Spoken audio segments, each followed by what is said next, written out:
Welcome back sa Juan's Viewpoint Movie Recaps. Kamusta na kayo mga Juan? Ang pelikula natin ngayon ay ang Marvel movie na ang Iron Man 2 na na-release sa taong 2010. Huwag na nating patagalin pa at simulan na natin ang ating Tagalog recap.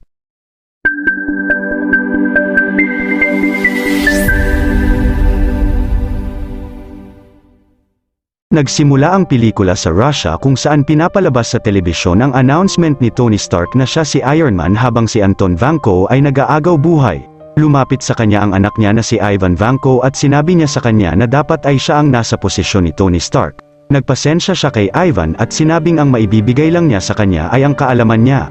Ilang saglit ay nawalan na ng buhay si Anton na labis na kinalungkot ni Ivan. Maya-maya ay nilabas ni Ivan ang isang blueprint ng arc reactor ng Stark Industries na ginawa ng ama niya at ng ama ni Tony na si Howard Stark.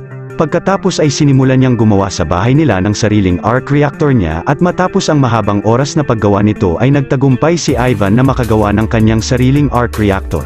Pagkalipas ng 6 na buwan, si Tony Stark na mas sikat na at suot ang Iron Man Mark IV suit niya ay binuksan muli ang Stark Expo na nasa New York upang ipagpatuloy ang adhikain ng ama niya na i-endorso ang mga imbensyon ng mga imbentor mula sa iba't ibang bansa at korporasyon.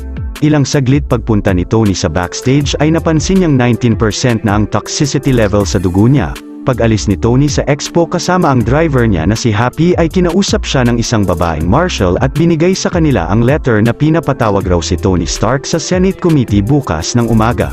Pagpunta ni Tony doon ay sinabi sa kanya ni Senator Stern na nais niya na ibigay ni Tony ang specialized weapon niya na ang Iron Man suit sa gobyerno ngunit hindi pumayag si Stark at sinabing siya at ang Iron Man suit ay iisa at kung ibibigay niya ang suit ay parang binigay na niya ang sarili. Si Justin Hammer naman ng Hammer Industries na kakompetensya ng Stark Industries ay nagbigay ng panayam laban kay Tony Stark. Pagkatapos ay pinatawag doon ng Senator si Colonel James Rhodes ng US Air Force upang pabasa ang report niya patungkol sa Iron Man suit ni Tony Stark na marami raw nagtatangkang gumaya nito mula sa iba't ibang bansa. Ilang saglit ay pinagutos ng Senator na ipakita ang mga footage patungkol sa report ni Rhodes. Pero si Tony Stark ay hinak ang footage at pinakita ang mga aktwal na nangyari sa mga footage at lumabas dito na si Justin Hammer pala ang nagtangka na gumawa ng kagaya ng Iron Man suit ngunit nauwi lang sa mga malalaking trahedya at agad naman na shinut down ni Hammer ito. Pagkatapos ay umalis na si Tony sa komite. Samantala si Ivan Vanko naman sa Russia ay nagtagumpay na makagawa ng sariling armas at suit niya na may power mula sa ginawa niyang arc reactor. Pag-uwi ni Tony sa bahay niya ay nakita niya na 24% na ang toxicity level ng palladium sa dugo niya. Pinaliwanag ng AI niya na si Jarvis na ang palladium ng arc reactor ay unti-unting nilalason ang katawan niya at sinabi pa nito na nasira na uli ang isa pang palladium core ng arc reactor at si Tony naman ay agad na pinalitan na ng panibago ito. Nagdesisyon siya na itago ito sa lahat kahit pa sa girlfriend niya na si Pepper Potts. Inis naman na kinausap siya doon ni Pepper patungkol sa pag-donate niya ng buong art collection nila na pinaghirapan raw niya ng 10 taon. Maya-maya ay dahil sa toxicity ng palladium sa katawan niya ay napagdesisyonan ni Stark na gawing CEO ng Stark Industries si Pepper na hindi mapaniwalaan ng babae. Sinabi pa ni Tony na siya talaga ang nararapat na maging successor niya sa kumpanya at nag-toast sila dahil dito habang hindi pa rin makapaniwala si Pepper sa kanya. Kinabukasan habang nakikipagboxing si Tony sa driver niya na si Happy ay dumating doon ang isang babae na si Natalie Rushman upang magpapirma sa kanya ng mga papeles para sa Stark Industries at sinabi ni Tony kay Pepper na gusto niya siyang maging assistant. Sumunod na eksena sa Grand Prix Racing event sa Monaco. Pumunta dito si Tony Stark kasama sina Happy, Pepper Potts at ang bago niyang assistant na si Natalie. Ilang saglit ay nakita niya doon si Justin Hammer pagkatapos ay pumunta siya ng palikuran at na-check niya na 53% na ang toxicity level ng palladium sa dugo niya.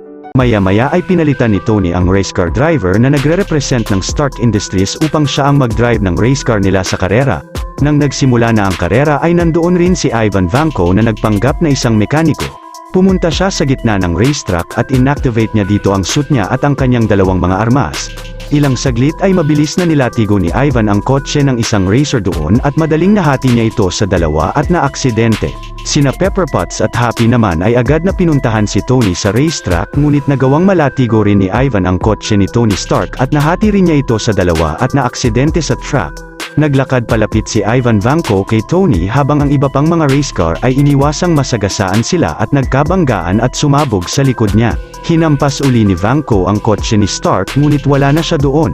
Mabilis naman na inatake siya ni Tony mula sa likod subalit agad na inatake rin siya ni Ivan at hinampas ng maraming beses pero mabilis na naiiwasan naman ito ni Tony ngunit ilang saglit ay natamaan siya ni Ivan sa paa at bumagsak siya. Dumating na doon sina Happy at mabilis na sinagasaan si Ivan Vanko.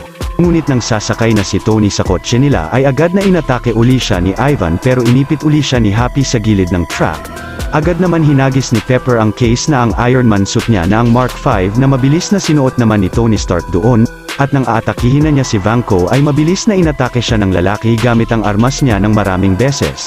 Pagkatapos ay agad na nagawa siyang puluputan ni Ivan Vanko at ilang beses siyang binalibag. Ngunit si Tony Stark naman ay pinulupot palalo ang mga armas ni Ivan sa suit niya upang makalapit sa kanya at agad na binalibag rin siya. Kinuha niya ang arc reactor ni Ivan at pagkatapos ay dinakip na siya ng mga pulis doon. Napanood naman ni Justin Hammer ang lahat ng mga pangyayari mula sa isang TV ng event. Sumunod na eksena, si Ivan Vanko sa kulungan niya ay binigyan ng pagkain ng bantay na may kasamang bomba at iniwanan pa siya ng susi. Ilang saglit ay pinapasok doon ng bantay ang preso na may pareho ng numero sa damit niya. Agad na pinatumba naman ito ni Ivan at inactivate ang bomba pagkatapos ay tumakas siya ng kulungan niya habang nasa loob ang isa pang preso at pinasabog ito upang mapeke ang pagkamatay niya. Maya-maya ay mabilis na tinakluban ang ulo niya ng dalawang bantay ng kulungan at sinakay siya sa isang van.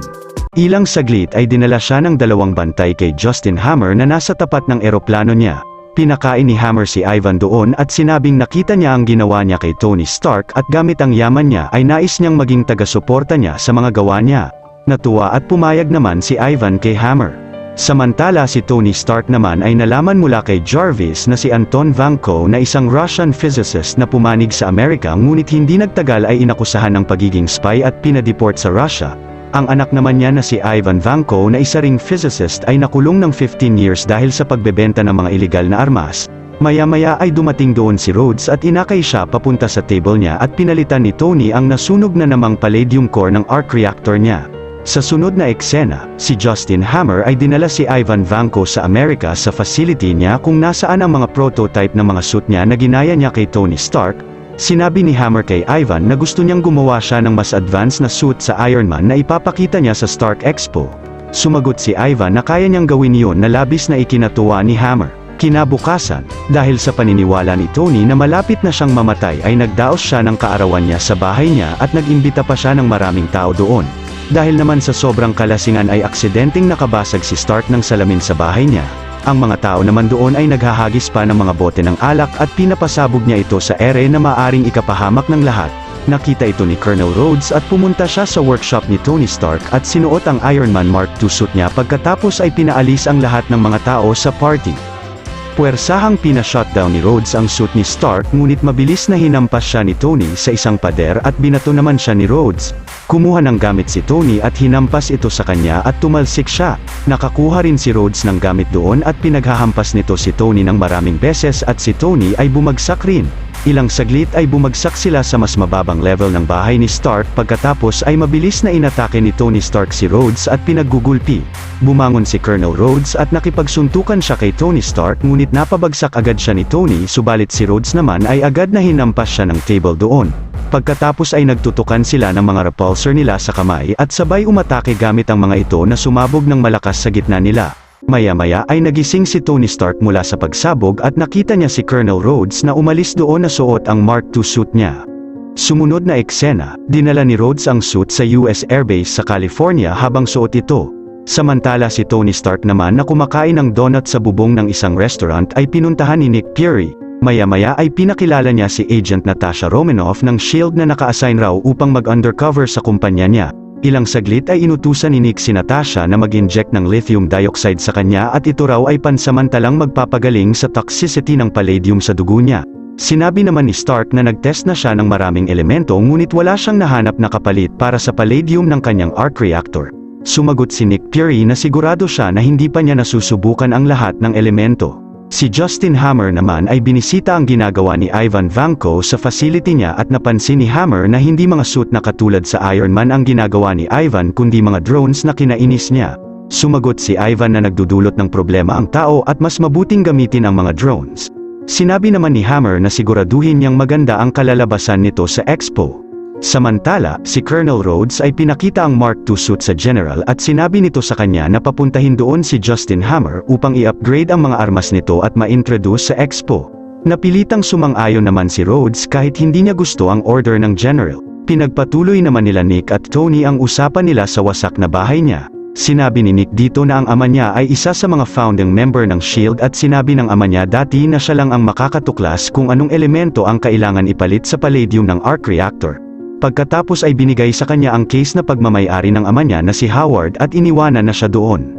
Maya-maya, si Justin Hammer ay dumating na sa US Air Base at pinakita kina Colonel Rhodes ang lahat ng armas na plano niyang i-upgrade sa Mark II suit. Si Tony Stark naman ay binuksan ang case at nakita niya dito ang mga lumang videotape kung saan napanood niya ang video ng kanyang ama na sinasabing ang lumang model ng Stark Expo ay ang susi sa kinabukasan. Ilang saglit ay pumunta si Stark sa gusali ng kumpanya niya upang sabihin doon kay Pepper ang estado ng kalusugan niya ngunit hindi ito masabi ni Tony at naiinis naman ang babae sa kanya sa mga problemang kinakaharap nila at inalisan siya doon. Maya-maya ay nakita ni Tony dito ang lumang model ng Stark Expo ng ama niya na agad na dinala ni Stark sa kanyang bahay. In-examine naman ni Tony Stark ang model ng lumang Stark Expo at matapos ang mahabang pag-iisip ay natuklasan niya ang mensahe ng ama niya na ito ay isa palang modelo rin ng molecular structure ng bagong elemento na nadiskubre dati ng kanyang ama na ang Basium. Pagkatapos ay sinimulan na ni Tony Stark maging abala upang gumawa ng prismatic accelerator at gamit ang makinang ito ay sinubukan niyang gumawa ng panibagong core na ipapalit niya sa palladium at ito ay ang Basium. Nagtagumpay siya sa paggawa nito at tinanggap rin ito ng bagong arc reactor niya. Sa sunod na eksena, si Hammer ay tinawagan si Ivan upang itanong kung may progreso na ba ang mga drones. Sumagot si Ivan na ang mga drones ay magagawa niya lang mapasalot sa Expo at hindi may de-demonstrate habang ginagawa naman niya ang mas malaki at mas malakas niyang armas. Agad na pinuntahan siya doon ni Hammer at galit na sinabi nito sa kanya na manatili na lang muna siya sa facility at pupunta siya sa Stark Expo. Pagbalik niya ay pag-uusapan raw uli nila ang kanilang mga plano at pagkatapos ay iniwanan si Ivan doon sa dalawang bodyguard ni Justin Hammer. Maya-maya ay napatay na ni Ivan ang dalawang bodyguard doon pagkatapos ay tinawagan niya si Stark na kinagulat ni Tony dahil buhay pa pala siya. Sinabi ni Ivan na maghihiganti siya sa ginawa ng pamilya ni Tony sa pamilya niya. Na-trace naman ni Tony ang linya ni Ivan at nalaman niya na sa Stark Expo ito sa New York. Agad naman na sinuot na niya ang bagong arc reactor kahit hindi pa tapos si Jarvis na ma-check ang diagnostics nito at sinabihan na rin ni Tony ang AI niya na i-assemble na ang kanyang Mark VI suit. Samantala, si Justin Hammer sa Stark Expo ay sinimula na ang weapons presentation niya na dinaluhan nila Pepper Potts at Natasha. Pinakita dito ni Hammer ang bagong mukha raw ng militar na ang mga Hammer drones. Nagsimula siyang magpakita ng mga drones niya para sa Army, para sa Navy, sa Air Force, sa Marines, at ang Mark II suit na ginawa niyang War Machine suit na kasalukuyang suot ni Colonel James Rhodes. Ilang saglit ay dumating naman doon si Tony Stark suot ang Mark VI suit niya. Habang kinakawayan ng mga tao doon ay sinabi ni Tony kay Rhodes na buhay si Ivan Vanko at nagtatrabaho siya para kay Hammer at nanganganib ang lahat ng tao doon. Hinak na pala ni Vanko ang mga drones at ang suit ni Rhodes pagkatapos ay naghanda na ang mga ito atakihin si Tony. Mabilis na lumipad si Stark palayo doon ngunit pinagbabaril pa rin siya ng mga ito at agad na lumipad rin upang habulin siya. Si Jarvis naman ay sinusubukang mahak ang system ng War Machine suit pero hindi nito magawa. Maya-maya ay nalaman ni Justin Hammer na ang buong system niya ay hinak na rin ni Ivan. Mabilis na inatake naman siya ni Natasha doon at tinanong kung sino ang nasa likod ng mga ito at napilitang sabihin ni Hammer na ito ay si Ivan Vanko at nasa facility niya siya ngayon. Pagkatapos si Pepper naman ay tumawag na ng mga pulis upang papuntahin doon. Samantala ang War Machine at ang iba pang mga drones ay hinahabol at inaatake pa rin sa ere si Tony Stark. Sina Natasha at Happy naman ay sumakay ng kotse upang pumunta sa facility ni Hammer. Unti-unti nang napapasabog ni Tony ang mga Hammer drones ng kalaban ngunit ang War Machine naman ay bahagyang nakalapit sa kanya at ginamit ang machine gun nito upang atakihin si Tony Stark. Maya-maya ay nakarating na sina Natasha at Happy sa facility ni Hammer at gamit ang highly trained na combat skill ni Natasha Romanoff ay madali niyang napatumba isa-isa ang mga tauhan sa loob ng facility ni Justin Hammer. Nakita sila ni Ivan at pagdating nila doon ay nakaalis na siya. Samantala si Tony at ang War Machine ay nagkabanggaan sa ere at bumagsak sa isang dome ng Expo pagkatapos ay binalibag si Tony ng War Machine at inatake gamit ang machine gun niya. Sinubukan naman na i-reboot ni Natasha ang suit ni Rhodes upang magkaroon na ng access dito si Tony Stark at agad na pinatalsik niya ang War Machine. Ginising ni Tony si Colonel Rhodes at ilang saglit ay biglang pinalibutan silang dalawa roon ng mga hammer drones ni Ivan Vanko. Agad na nilabanan nila Tony Stark at Colonel Rhodes ang mga ito at pinabagsak isa-isa. Hanggang sa ginamit ni Tony ang one-time laser attack niya upang wasakin ang iba pang mga hammer drones sa lugar. Si Justin Hammer naman ay dinakip na roon ng NYPD at umalis na galit kay Pepper. Nagdesisyon naman si Pepper na manatili muna roon hanggat hindi pa nakiklear ang lugar. Maya-maya ay dumating na rin sa lokasyon ni na Tony si Ivan Vanko suot ang kanyang mas malaki at mas malakas na whiplash suit. Mabilis na hinampas sila ni Ivan gamit ang armas niya at nagawa niyang wasakin ang machine gun ni Rhodes at si Tony Stark naman ay nabalibag niya ng malakas. Hindi nagtagal ay napuluputan ni Ivan Vanko si Tony Stark at pati na rin si Colonel Rhodes. Bigla naman nakaisip ng ideya si Stark na gamitin nila ang mga repulsor sa kamay nila upang umatake ng sabay at sumabog ito ng malakas sa harap ni Ivan Vanko. Nagtagumpay sila pabagsakin ang kalaban ngunit ang arc reactor ni Ivan at ng mga drones sa buong expo ay sinet niya upang pasabugin doon. Si Tony Stark naman ay mabilis na lumipad papunta kay Pepper Potts upang iligtas siya sa pagsabog at dinala sa kalapit na bubong. Nag-usap naman sila dito saglit at nagkahalikan. Kinabukasan, si Tony ay nasa isang facility ng SHIELD at pinabasa ni Nick Fury kay Tony ang file ng assessment ni Romanoff sa kanya. Nalaman ni Tony dito na siya ay hindi nirerekomenda ni Natasha bilang miyembro ng Avengers Initiative kundi isang consultant ng SHIELD. Sinabi naman ni Tony na papayag siyang maging consultant nila kung pagbibigyan niya ang kanyang pabor na ma-awardan siya at si Rhodes ng Medal of Bravery ng kilalang presenter. Sumunod na eksena, pinagbigyan nga ni Nick Fury ang pabor ni Tony. Si Senator Stern sa Washington ay inawardan sina Colonel Rhodes at Tony Stark ng Medal of Bravery at pagkatapos ay nagpa-picture silang tatlo. Sa post-credits scene naman, pumunta sa New Mexico si Agent Coulson ng SHIELD at tinawagan niya si Nick Fury upang sabihin sa kanya na natuntun na niya ang lokasyon ng misteryosong hammer roon. Dito na nagwawakas ang malupit na Tagalog Marvel recap natin mga Juan. Syempre kung nag-enjoy at natuwa kayo sa ating tinampok na pelikula, huwag niyong kalimutan na mag-like, subscribe at mag-hit ng notification bell, dahil marami pa tayong i-recap na mga magagandang pelikula sa mga susunod na linggo. See you on the next one mga Juan.